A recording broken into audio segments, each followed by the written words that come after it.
Baka hindi guminhawa, baka mahirapan, or comfort giverlessness. Baka wala akong comfort giver, tulad nga ng partner o anak o professional person that I can pay to take care of me. Another very real worry of old age is weakness at very old age. Baka humina na ako, baka hindi ako makapaglakad mag-isa, baka lumabo ang aking paningin, baka hindi ko makayang alagaan ang sarili ko. And most fears are about poverty.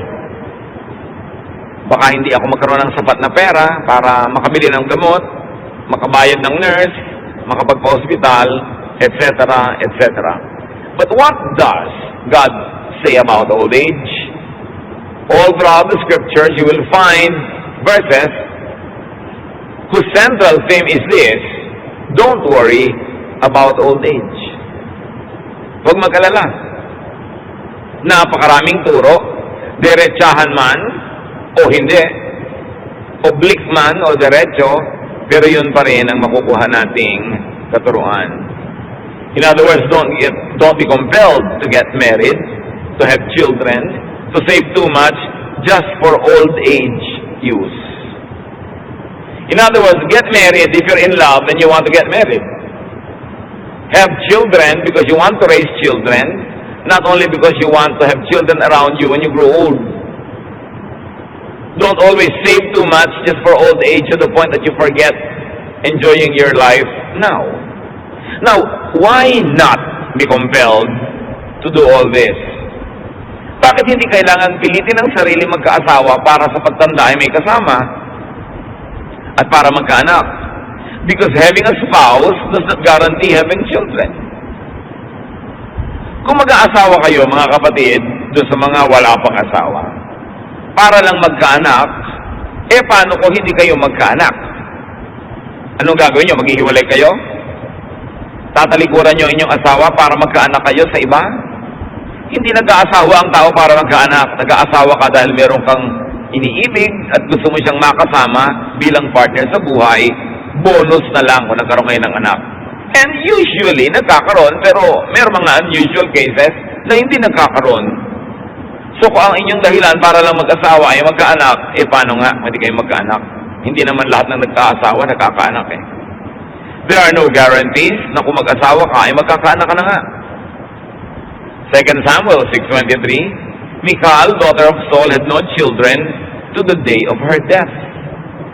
At hindi lang si Michal, maraming ganon, babae man o lalaki, na talagang hindi ukol na magkaroon ng anak. So kung senior o single ka, and you are unmarried, stop being regretful. Dahil marami rin namang nagkakaasawa, hindi rin nagkakaanak. Why not be compelled to get married? Para lang may kasama sa buhay? Because having a spouse does not guarantee having a companion all your life. Ba't ka mag-aasawa para meron akong kasama lagi? Hindi na totoo yan ha. Hindi na garanti yan kung nag-asawa ka ay may kasama ka nga sa pagtanda. One, kasi merong maagang nababalo. Meron nga after honeymoon, nabalo na. Luke 2:36-37. There was also a prophet, Anna, the daughter of Phanuel, of the tribe of Asher. She was very old. She had lived with her husband 7 years after her marriage, and then was a widow until she was 84. Imagine, kung nag-asawa ka para may kasama ka pagtanda, 7 taon lang nagsama, naging balo na. O kaya, hindi ka man naging balo, pero pinagtaksalin ka naman, iniwan ka ng asawa mo, wala ka pa rin kasama. O may asawa ka nga sa turing, pero sa aktual na buhay niya naman, para kang nag-iisa rin. Parang wala kang partner. So stop fretting about being single. Because having a spouse is not always the great blessing that people think it could be. Narinig sa elevator, may 3 magkakaibigang lalaki, sabi ni kaibigan 1 doon sa 2 and 3, Alam niyo, naiingit ako sa inyo. Hanggang ngayon, wala pa kayong mga asawa. Ako nagkaasawa, ganun lang pala. Dapat hindi na lang. May mga ganun. Pati mga babae. Pero meron naman siyempre mga masasaya, happily married. Kanya-kanya ng palad. Ngayon, kung mag-aasawa kayo, para lang kayo magkaanak, para sa pagtanda nyo, may kasama kayo, hindi na rin ganyan. Having children does not guarantee having companions at old age. Lalo ngayon, uso yung pag-abroad, uso yung paninirahan sa ibang bansa.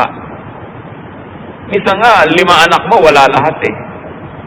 Darating na lang sa burol. O kung ikaw ay nakaratay. Pero pag nadalaw ka, habang nakaratay ka, huwag mo nang asahan darating pa sa burol. Sayang ang miles. Mahal ang pasahe, o kaya hindi papayagan sa trabaho na mag-leave ng sunod-sunod. Hindi lahat na nagkakaanak ay may kasama pagtanda. Kasi marami rin namang napapalayo ang tirahan pag nag-asawa at bumukod na. Genesis 2:24, nagbigay na nga ng pahimakas. A man leaves his father and mother and is united to his wife. Siyempre, hindi naman napaka-physical ng tunay na ibig sabihin itong Genesis na to, na iiwan mo magulang mo kahit nag-iisa, kahit may sakit.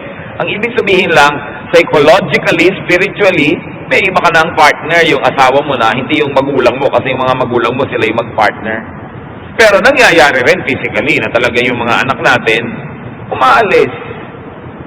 May gustong habulin na pangarap. Mayroong gustong gawin sa buhay. O kaya may anak ka nga, nung nag-asawa, naagaw na ng manugang, hindi mo na nabalitaan pa ang anak mo.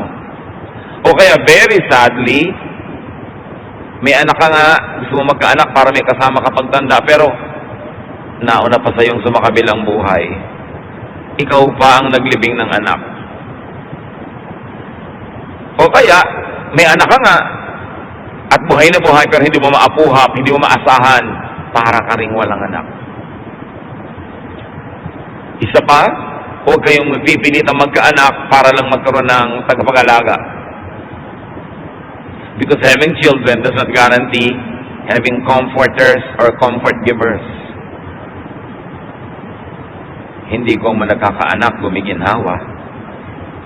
Minsan nga hanggang pagtanda, yung magulang pa ang nagtataguyod sa anak. May mga anak na alagain. Minsan kasi yung kalusugan nila. Sila ay special children, pinanganak. Aalagaan mo hanggang kamatayan mo na ang pag-aalaga dahil meron silang kalagayang espesyal, kakaiba. O may mga anak naman na ang tanda-tanda na, sa'yo pa nakasandal, sa'yo pa nakaasa, problema pa rin. Ang tanda-tanda mo na, dumadalaw ka pa sa bilibid kasi nakulong pa doon dahil kung ano-ano pa yung ginawa. Hindi ko man nagkakaanak ang tao, ibig sabihin giginhawa siya. So huwag nag-aasawa, huwag magkakaroon ng anak dahil lang paghahanda mo sa pagtanda. Paano kung nabigo ka? Dapat nag-aasawa ka dahil gusto mong mahalin ang isang tao all your life. Nagkakaroon ka ng anak dahil gusto mong mag-aruga at pagka naarugaan mo ay pawalan mo para yung buhay niya ay maipambuhay niya.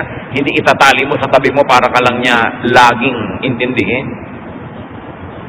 Deuteronomy 21:18-20.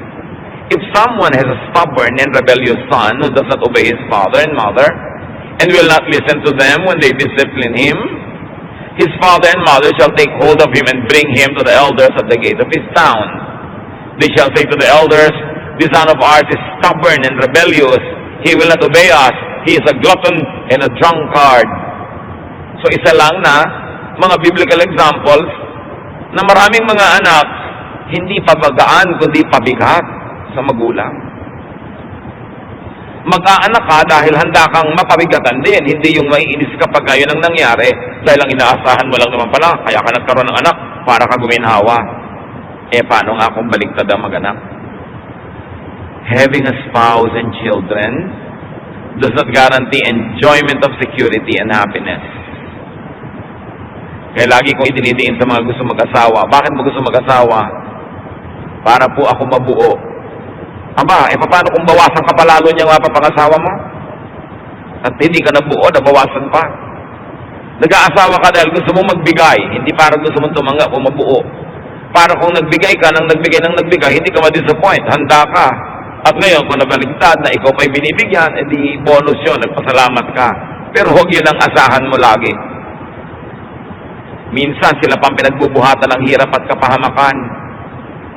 May maririnig ka pang isang napakamiserableng ginang na sinasabi sa high school friend niya na tumandang dalaga, alam mo, mabuti ka pa kaysa sa akin. Siguro, malungkot ka madalas, pero hindi ka naman miserable. Iba naman yung malungkot, iba yung miserable. Sa pagkakaroon ng mga tagapagmana, anong sabi ni Solomon? Ecclesiastes 2:18-19, I hated all the things I had toiled for under the sun, because I must leave them to the one who comes after me. And who knows whether that person will be wise or foolish. Yet they will have control over all the fruit of my toil into which I have poured my effort and skill under the sun. This too is meaningless. Maraming anak tong si Solomon. Pero sabi niya, alam nyo, yung naiisip ko kung gaano ako naghirap magpundar. Nagdaramdam ako na isipin kung anong pagwawaldas ang pwedeng gawin ng mga anak kong pamamanahan ko. Meron nga tayong kilala, sikat na tao, nagpalaki ng mga anak sa magandang paraan. Nung matanda na siya, medyo naghirap. Hindi naman todo, mahirap-hirap lang. Pero may bisyo pa yung isang anak. Naghihirap yung ama, nakahiga, nakaratay, may oxygen. Alam niyo yung ginagawa ng anak? Tinatanggal yung oxygen at ibinibenta sa iba. Dahil nagda-drugs. Kaya pagka buhay na buhay ka, hindi ka lang makagalaw, binubunot yung oxygen mo. Di ba mabuti pa sana, hindi ka nalang nagkaanak. Baka yun ang isipin mo. So, hindi lahat ng mga pag-aasawa at pagkakaroon ng anak ay katuparan ng ating mga fantasy sa buhay. Ngayon, marami naman, lagi natatakot tumanda. Halos ayaw nang gumastos, ipon ng ipon, pambili ng mga kung ano-anong gamot na ini-imagine niyang kakailanganin niya pagtanda. But no one is guaranteed to live up to old age. Minsan may kausap ka, anong kinakatakot mo pagtanda? Nakakatiyak ka ba na mabubuhay ka pa next month? Natakot na takot ka sa isang bagay na hindi ka naman tiyak kung makakarating ka nga doon. Wala rin namang guarantee na tatanda lahat ng tao. Kaya mga iba, natatakot ako, baka magkasakit ako ng kung ano na pagtanda ko. Kung tatanda ka, yun man ang problemahin mo kung aabot ka ron. Kasi merong mga maagang sumasakabilang buhay. Ecclesiastes 7:16-17, do not be over-righteous, neither be over-wise. Why destroy yourself? Do not be over-wicked, and do not be a fool. Why die before your time? So it is possible that our lifestyle can kill us before our appointed time. At sino daw yun? Yung sobrang righteous, at sobrang matalino, at yung sobrang masama. Ibig sabihin lang ni Solomon, basta sobra. Kahit sobrang relihiyon, kahit sobrang kasamaan, kabutihan, hindi yan makakabuti sa'yo. Huwag kang extremist. So being afraid of old age could be a waste of energy because you are not even sure that you'll get there. Malay mo ba kung aabot ka pa dun? Hindi naman tayo sure. Therefore, huwag laging problemahin mga kapatid ang pagtanda at pagkakasakit. Hindi naman sure natatanda ka at magkakasakit pa. Yung mga nagtandaan na sa ating paligid at nakakaranas, edi mapalad kayo kung pinahaba ng Panginoon ang inyong buhay. Pero yung mga ibang hindi pa nakakarating dyan, don't over-worry. You are not sure if you'd get there or not. Malay mo naman, mag-to-die is gain ka agad. Although, huwag naman sana. At mag-to-live is Christ ka pa na mahaba. But no one is sure. Pero sa kaiisip mo, tungkol dyan, daig mo pa ang tumanda na nga at nagkasakit in advance. Yung hindi pa tumatanda na walang iniisip kundi yung pagtanda niya, tumanda ka na sa kalooban mo at sa puso. Naagawan mo na ang sarili mo ng oras na ma-enjoy yung ngayon kasi lagi ka nag-iisip ng bukas. Ecclesiastes 9:12, no one knows when their hour will come. Walang nakakaalam kung kailan ang oras yan. Ngayon, mga kapatid, let's do a little computation. Kung magkasakit ka man at manghina, let's say at age 80. Let's say at age 80.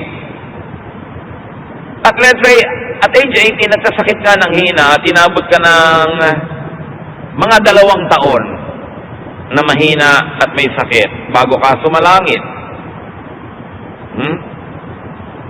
Ibig sabihin nun, may 70 years kang nauna na hindi ka mahina at matanda. Let's say at 80 nangyari. Let's say, may 78 kang very good years. Tapos ng 79, nung 80, nang hina ka na. Hindi ka pa inabot, let's say, ng 80. 79, nagkasakit ka, naratay, nang hina. And in 2 years, pagdilat mo may nakita mo na ang Panginoon. Ibig sabihin ay minawi ka na mula dito. Ano na ba naman yung 2 years of illness? Hindi ko yan minamaliit, mga kapatid. Pero isipin nyo yung arithmetic. Ano na ba yung 2 years of aloneness kung nag-iisa ka naman sa buhay? Bihira namang tao ang nararatay ng more than 2 years. Matagal na yung 2, misa nga 6 months pa. Diba? So, kung last 2 years of your life, nang hina ka, naratay ka, 0.025% lang yon ng 80-year life mo, mga kapatid. Kalahati lang ng 5%. Ang iksi. Ngayon, kung sobrang lubha ng sakit, di ba? Lalo namang iiksi yung paghihirap. Kaya kahit nga malubha kung talagang mang doon pupunta, nagiging blessing pa rin kung titingnan mo positively kasi hindi nilagtagal ang paghihirap. Ngayon, kung hindi naman malubha yung sakit, edi ang laki ng chance na gumaling ka, blessing pa rin. Kaya malubha ka kaya hindi. Basta ang tinignan mo ang Panginoon, ang tinignan mo yung blessing doon, gagaan ang yung pakiramdam. So, kung sa last 2 years of your life, and let's say at 80, you already meet the Lord. At 79, you get sick. 79, and then at age 80, yung 1 to 78 mo naman, hindi ka ganong katanda, hindi ka ganong kahina. Konti pa ba yun para enjoyin ang buhay? Pero kayong first 78 years, inubos mo ng inubos ka sa kaiisip ng last 2 years, at pag pinagdugtong-dugtong mo yung mga oras ng pag-aalala mo tungkol sa last 2 years, baka yung pagdurusa mo magiging mga 7 years na. Imbes 2. Kasi habang hindi pa nangyayari, iniisip mo, parang nangyari na rin yun. Di ba? Pag ini-imagine mo ang isang problema, naapektuhan ka na rin. So, kailangan hindi mo laging isipin. Mas marami ka pang oras sa pag-aabang at pamamroblema in advance kaysa sa actual na oras ng pag-iisa o pagkakasakit. Parang yung mga natatakot lumipad sa eroplano. Pupunta ka halimbawa ang Davao, lilipad ka lang ng 1 hour. Pero next month pa yung biyahe mo, but you're afraid of flying. Ting naaalala mo, natatakot ka. 1 hour lang yung flight. Pero pag idinugtong mo lahat ng oras ng pag-aalala mo, naging 4 hours na yun. So dapat yun ang sinasabi ni Lord, don't worry about tomorrow. Cross the bridge when you get there. Isipin na lang kung natatakot ka sa sakit, kung mas malala, mas mabilis ang departure. Total, hindi na rin lang naman gagaling, di ba? Mabuti na rin mabilis-bilis. Para sa iyo at para sa lahat ng concerned. Ngayon, kung hindi naman malala at hindi mabilis, hindi lalong mainam, gagaling ka pa. Kahit saan ka sumuling, pag si Lord ang tititigan mo at ang kanyang mga pangako, ang kanyang presensya, ang iyong pangahawakan, gagaan. Kundi man lubos na matanggal yung bigat. So anong mahalaga, mga kapatid? Sa buhay na ito, enjoyin ang mas mahabang panahon na tayo ay malakas at hindi nakaratay. Sandali lang naman yung ratay na yun Huwag i-fast forward. Huwag laging abang-abangan at tingnan-tingnan. Kahit nga panahon ng kahinaan at kahirapan, hanggang pwede ay hanapan pa rin ang kasiyahan.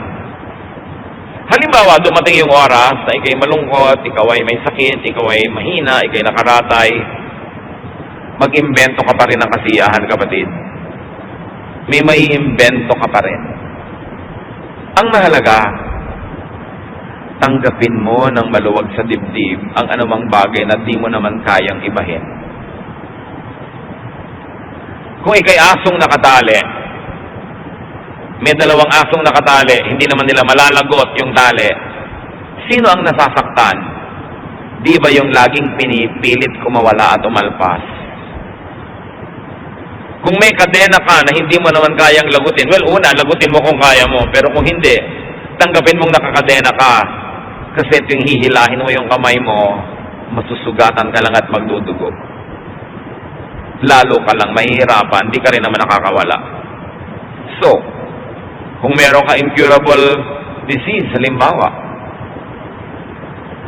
humingi ka ng lakas sa Panginoon na matanggap mo yun sa kalooban mo para hindi ka nakikipaglaban sa katotohanan na hindi mo naman mapapalitan. Humanap ka ng mga ginhawa at kung maaari pa'y kasiyahan sa kabila ng iyong kalagayan. Kasi sa kalagayan na yun, kung hindi ka hahanap ng ginhawa at kasiyahan, sigurado magmumukmuk ka, madedepress ka, malulungkot ka, mas madadali ka lang. Ecclesiastes 11:8, however many years a man may live, let them enjoy them all. Ilan man daw taon ang ibigay sa iyo ng Diyos? 5, 10, 80, 90, enjoy them all. At alam nyo na hindi yung automatic ang pag-enjoy. Iginigit mo yan. Iniimbento, pinipilit, ipinaglalaban. So anong enjoyment ng isang taong hindi makabangon at nakaratay? Imbento ka. Ang dami mo ngayong oras manalangin. Baka lahat ng hindi mo na ipanalangin nung busy ka, ngayon maipanalangin mo na. Kung ikaw naman ay nakakarinig, pwede ka makarinig pa ng mga musika, makinig ka ng mga e-books. Kung nakakakita ka nakakarinig, pwede ka pang manood ng kung ano-anong bagay na ma-enjoy mo sa buhay.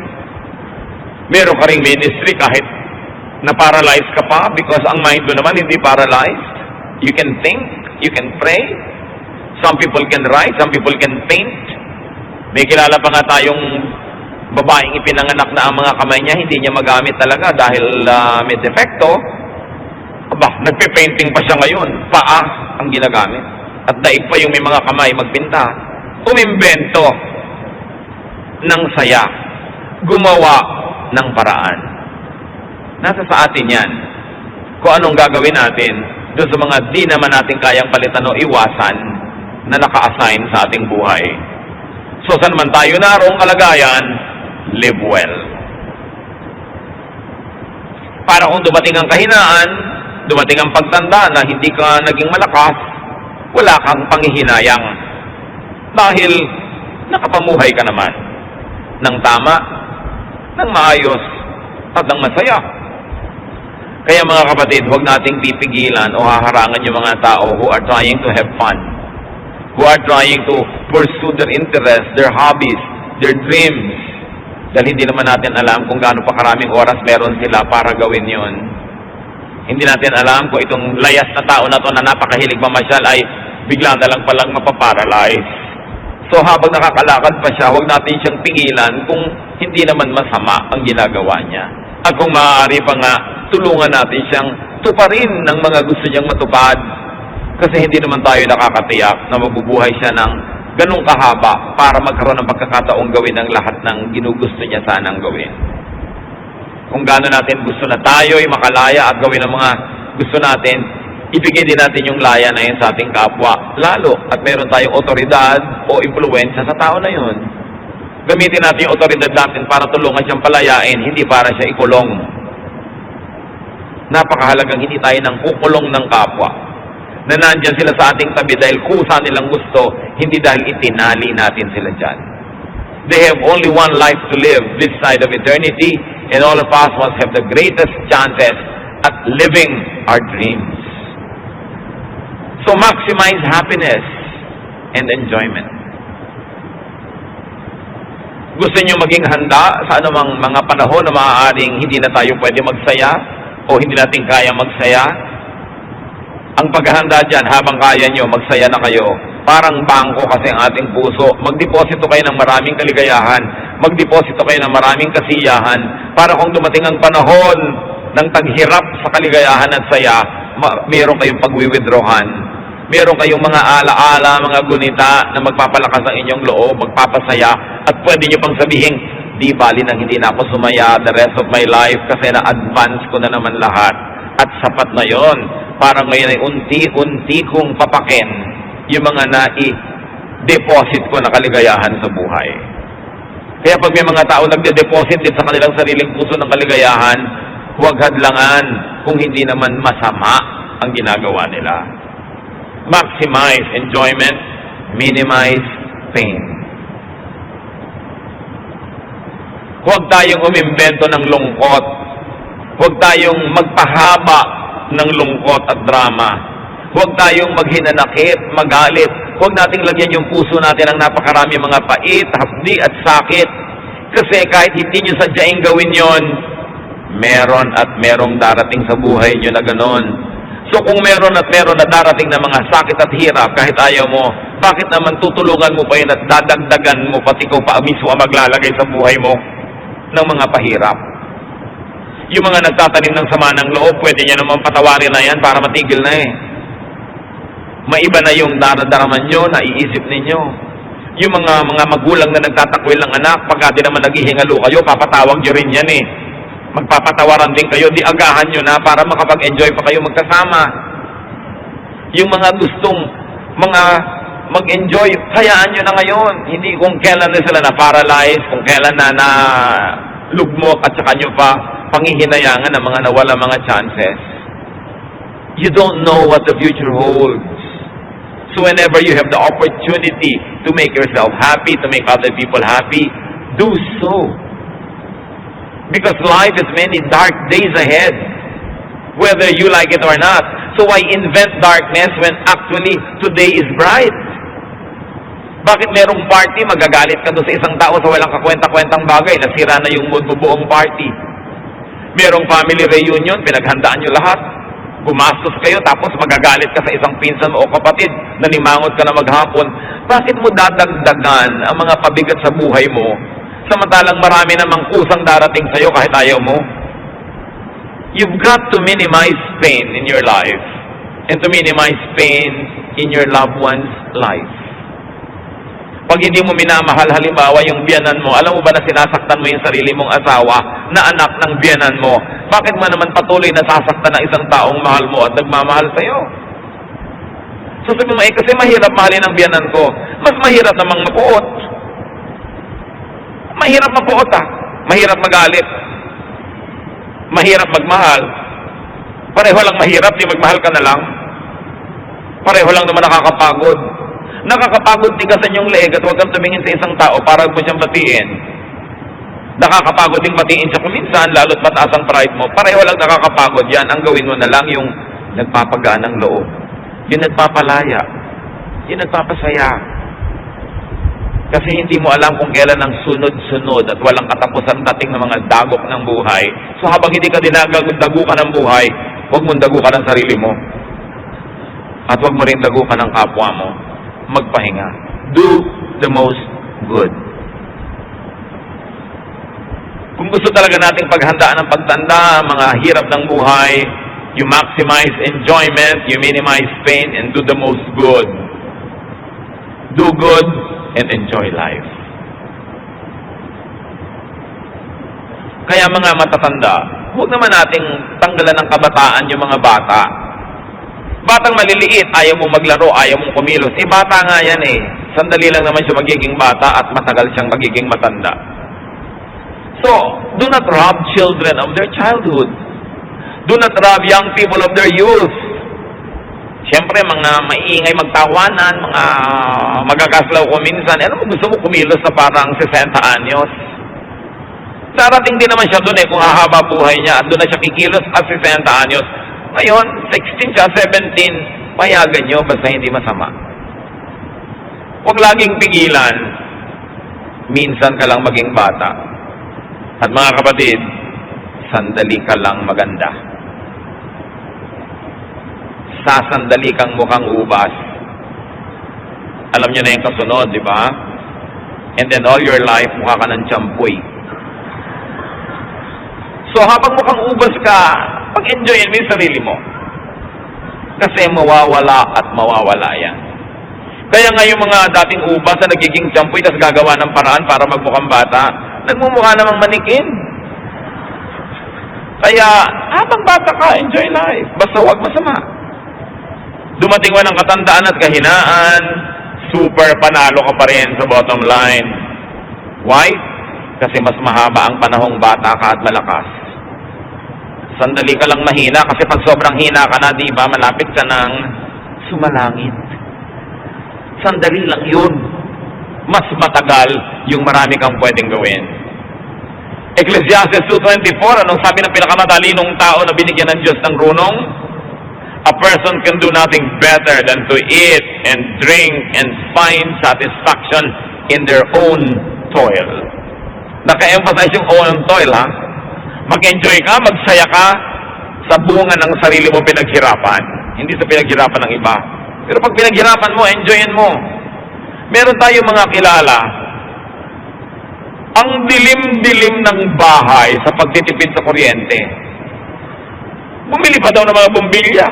Ayaw naman mabuksan. Tapos nung mamatay-matay, ang dami palang kayamanang pinag-agaw-agawan ng mga nagmana. Pero siya ang dilim ng buhay niya. At sa Amerika, merong mga matatanda na ang lamig-lamig ng bahay kahit winter, nagtitipid sa heater, may ibabayad naman. Bakit? Dito sa atin, personally, meron ako mga kilalang talaga namang ang pagtitipid. Mula pa nung matutong magsalita, ang sinasabi agad, oy, magtipid. Magtipid. Magtipid. Hindi na guminhawa hanggang mamatay. O ano ngayon? Ano nangyari sa katitipid? Basta live to the fullest habang may chance. Enjoy lang pag may time. Diba? Ecclesiastes 9:7, go, eat your food with gladness, and drink your wine with a joyful heart, for God has already approved what you do. Pag pinaunlad ka na ng Panginoon, bihayaan niyang magkaroon ka ng mga kabuhayan, ibig sabihin, gusto ka rin niya mag-enjoy. Huwag puro pag-iimpok. Siyempre mag-iimpok ka proportionately. Paghahanda mo rin yon. Pero huwag sobra. Malay mo naman, hindi ka na tumanda para magastos yung inimpok mo. Pag nanghina ka sa old age, di humiga. Problema ba yon? May likod ka naman. Pag sinundo ka na ng mga anghel, di sumama. Ibang enjoyment naman yon.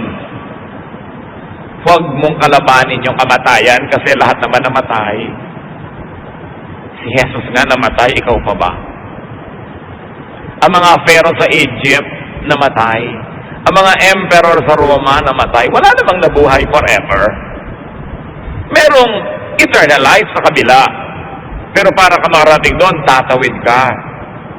Huwag ka laging matakot mamatay. Ang atupagin mo, mag-enjoy ka sa buhay, pag-enjoyin mo yung iba, do the maximum good to others, serve God, at pagka tinawag ka na ng Diyos, sabihin mo, present. Philippians 1:21, to live is Christ, and to die is gain. Akala ng iba, yung to live is Christ na yan, ibig sabihin puro relihiyon, puro pagtitiis, puro paghihirap. Balikan ninyo kung anong naging buhay ni Jesus nung siya'y nasa lupa. Well, gumagawa talaga siya ng mabuti. Nagpapakain siya sa mga gutom, nagpapagaling sa mga sakit, nagtuturo ng tama, pero lagi din siya nasa party. Ang tawag nga sa kanya ng mga kritik niya, drunkard and a glutton, a friend of sinners. Kasi marunong siya mag-enjoy. Ang first miracle nga niya, to make wine, di ba? So ano ibig sabihin ng to live is Christ? Minimize pain, maximize enjoyment, do the maximum good. Yun ang to live is Christ. Hindi lang puro pagtitiis, pagtutuligsa sa kapwa, paghahampas sa sarili. Hindi yun. At pag ginawa mo yung to live is Christ, magkakaroon ka ng to die is gain. Pero pag hindi ka nag to live is Christ, Hindi gain niyang to die, ha? But you live as Jesus did. Nagmahal ng kapwa, pero pinakain din ang sarili. May mga alagad siya, naglilingkod sa mga tao, pero pag napapagod na yung mga alagad, sabi niya, iwan na muna natin mga tao, magpahinga tayo sa isang tahimik na lugar at kumain tayo doon. Marunong ding maglagay ng ginhawa sa sarili. Yun ang tinuro sa atin ni Jesus. So huwag makipaglaban sa kalikasan at sa kapalaran.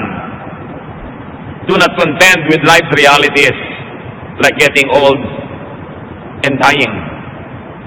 It is part of real life. Adjust. Huwag labanan ng kadena para di ka masugatan. Harmonize with life. Harmonize with time. Sabi sa Ecclesiastes, for everything there is season and a time for every matter under heaven. There's a time to be born and a time to die. Stop worrying about death. Ang mahalaga, tinanggap mo na si Jesus bilang Panginoon mo tagapagligtas. Namumuhay ka tulad ni Jesus. At kung mamatay ka man tulad ni Jesus, mabubuhay ka namang muli. Nababawasan ng worry ang mga panahong dapat sana'y fruitful, masaya, at enjoyable. Tuwing nag-aalala ka, kapatid, dinadaya mo ang sarili. Tuwing tinatakot mo ang sarili mo tungkol sa mga darating na panahon, dinanakawan mo ang sarili mo ng kaligayahan sa minutong ito, sa oras na ito. Sa pag-aalala sa isang minuto o oras na maaaring hindi naman dumating sa buhay mo. Sandali lang ang old age. At kung may dumagdag pang sakit, lalong madadali ang paglipat mo sa kabilang buhay. Iiksi ang paghihirap, blessing pa rin. Hindi ko minamaliit ang paghihirap ng mga may sakit ng mga matanda na. Pero di ba, doon din naman tayo lahat pupunta. So huwag sobrang isipin. Paghandaan, pero konti lang. Kasi maiksing panahon lang yung katandaan. Matthew 6:34, sabi ng Panginoong Jesus, therefore, do not worry about tomorrow. For tomorrow will worry about itself. Each day has enough trouble of its own. Huwag ka mag-alala tungkol sa bukas. Yung bukas, ang mga problema sa sarili niya, pagdating niya. Marami ka nang dapat na asikasuhin ngayon, yun na lang atupagin mo. Yung bukas, ipa sa Diyos. Invest in your health. Invest in goodwill, in people. And, whenever possible, in your physical, financial insurance. Mas mabuti may insurance ka. Meron nga akong kilala, kaya naman magbayad ng insurance premium, ayaw. Dahil pag namatay daw siya, baka manahin ng asawa niya at mag-asawa ng iba. Anong klaseng pangangatwiran yon? E paano yung buhay niyo hanggang ngayon, yung buhay niya? Ang inaalala yung pag namatay na, pero yung buhay ngayon, hindi iniisip. Entrust your future to God.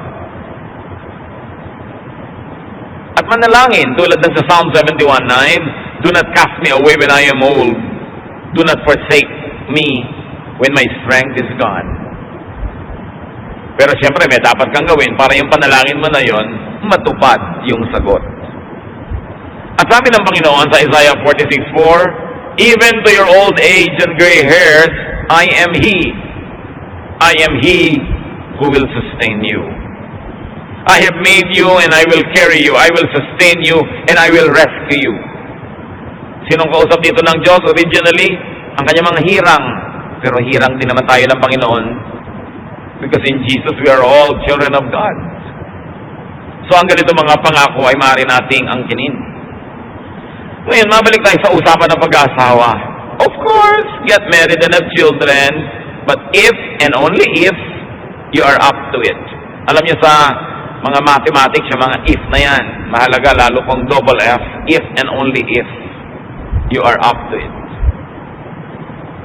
Mag-asawa ka only if you're cut out for it, if you're suited to it, if you are destined for it, kung bagay sa'yo. Hindi lahat ng tao bagay mag-asawa. 1 Corinthians 7:36, if anyone feels he ought to marry, he should do as he wants. But actually, Paul continues to say, but you know, I really prefer that you didn't. So sabi niya, pero kung talagang yun ang gusto mo, gawin mo.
Kung kaya nyo naman, gawin nyo yun. Kahit man maliit ang budget nyo, pwede naman kayo mag-lunch sa mga kung ano-ano lang. Pero maganda yung may mga kaibigan na mini-maintain kahit pa may anak ka at asawa. Kuminsan, lugi din yung ikinulong mo na lang ang buhay mo sa iyong asawa at mga anak. Tapos biglang hindi naman sila laging loyal to you or nice to you. Lugi ka ngayon. Kailangan may friends ka pa rin. Ecclesiastes 4:9 to 12. Two are better than one, because they have a good return for their labor.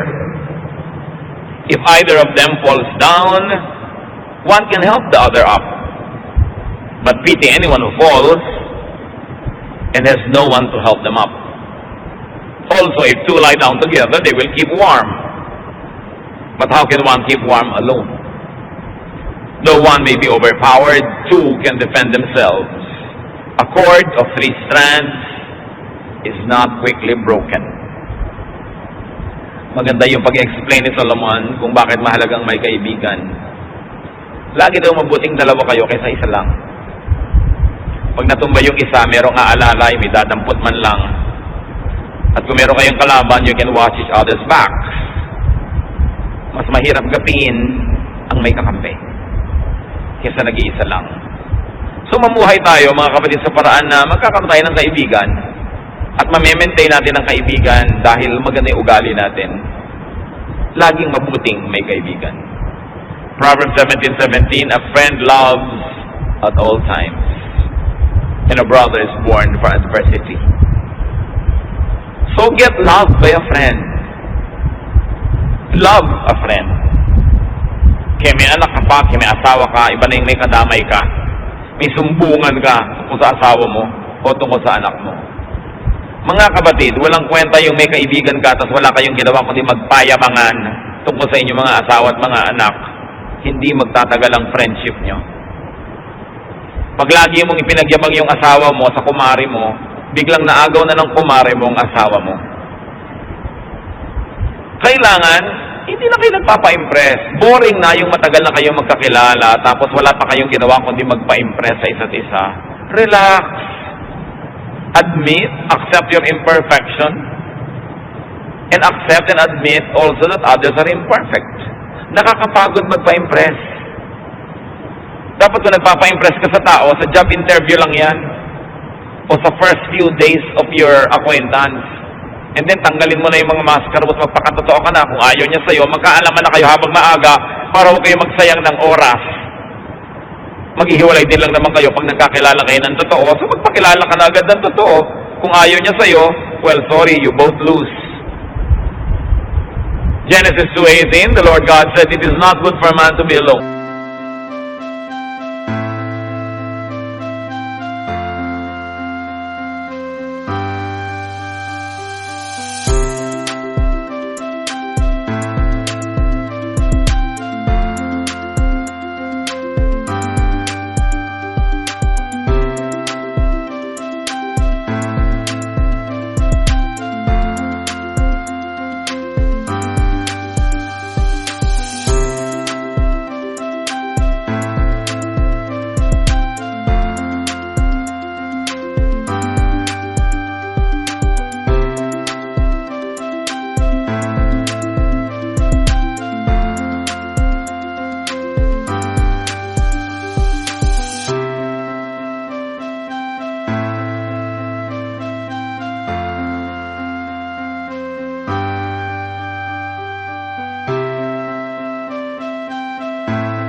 If you are a child of God and you see people who are alone, you provide them with company.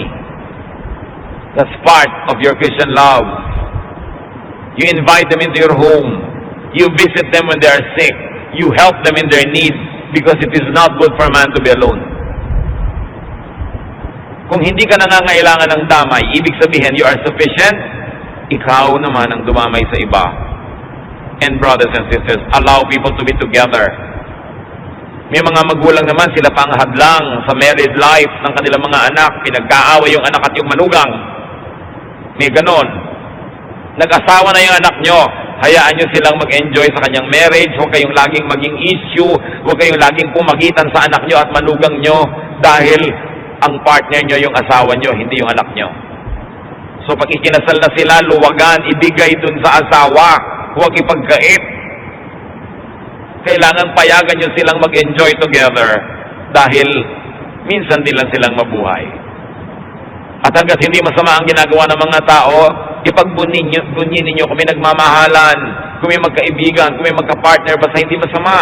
Ipagsaya nyo that there are two less lonely people in the world. Hindi naiinggit ka, nagagalit ka, wala kang gusto kung ipaghiwalayin sila. Help others not to be so alone. Especially your parents, your elders, your relatives, your friends. And mind you, young people, especially the friend of your parents, ariin nyo rin sila mga magulang nyo. Sa case ni Haring David, nung matanda na siya, may nararamdaman, laging giniginaw. Alam niyo ang ginawa ng mga tao? 1 Kings 1:2.